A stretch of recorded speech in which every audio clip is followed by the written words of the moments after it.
lives as a wanton temptress, not the last time a genuinely powerful woman has been transmuted into a shamelessly seductive one.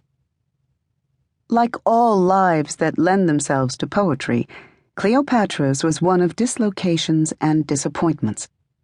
She grew up amid unsurpassed luxury to inherit a kingdom in decline.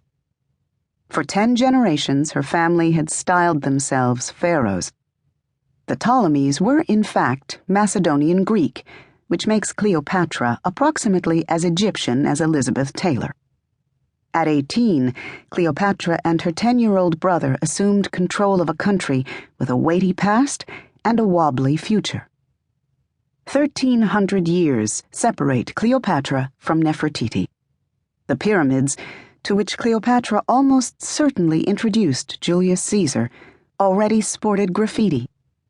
The Sphinx had undergone a major restoration 1,000 years earlier, and the glory of the once great Ptolemaic Empire had dimmed.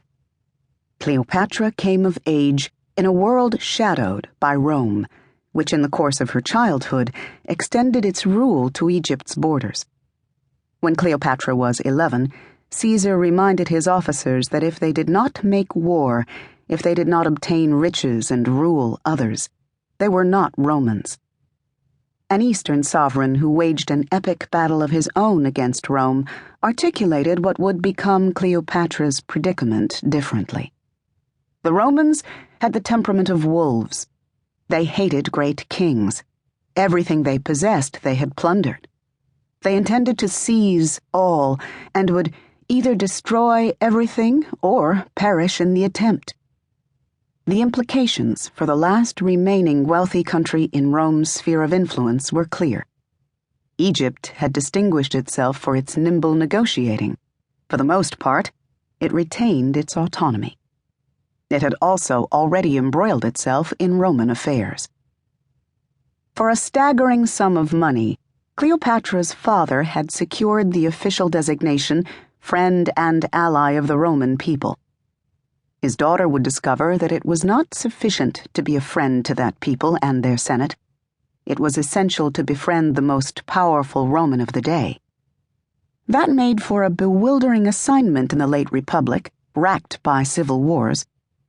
They flared up regularly throughout Cleopatra's lifetime, pitting a succession of Roman commanders against one another in what was essentially a hot-tempered contest of personal ambition, twice unexpectedly decided on Egyptian soil.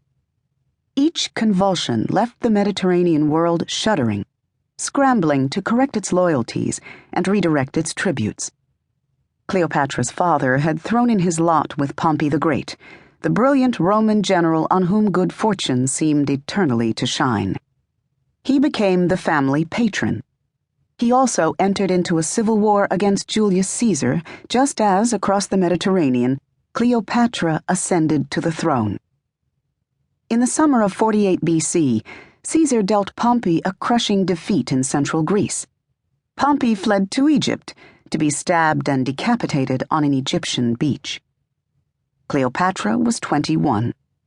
She had no choice but to ingratiate herself with the new master of the Roman world. She did so differently from most other client kings, whose names not incidentally are forgotten today.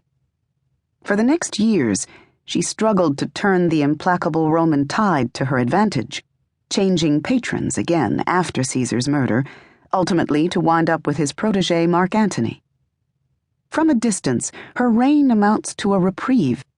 Her story was essentially over before it began, although that is, of course, not the way she would have seen it. With her death, Egypt became a Roman province. It would not recover its autonomy until the 20th century. Can anything good be said of a woman who slept with the 2 most powerful men of her time? Possibly, but not in an age when Rome controlled the narrative. Cleopatra stood at one of the most dangerous intersections in history, that of women and power. Clever women, Euripides had warned hundreds of years earlier, were dangerous. A Roman historian was perfectly happy to write off a Judean queen as a mere figurehead and, 6 pages later, to condemn her for her reckless ambition.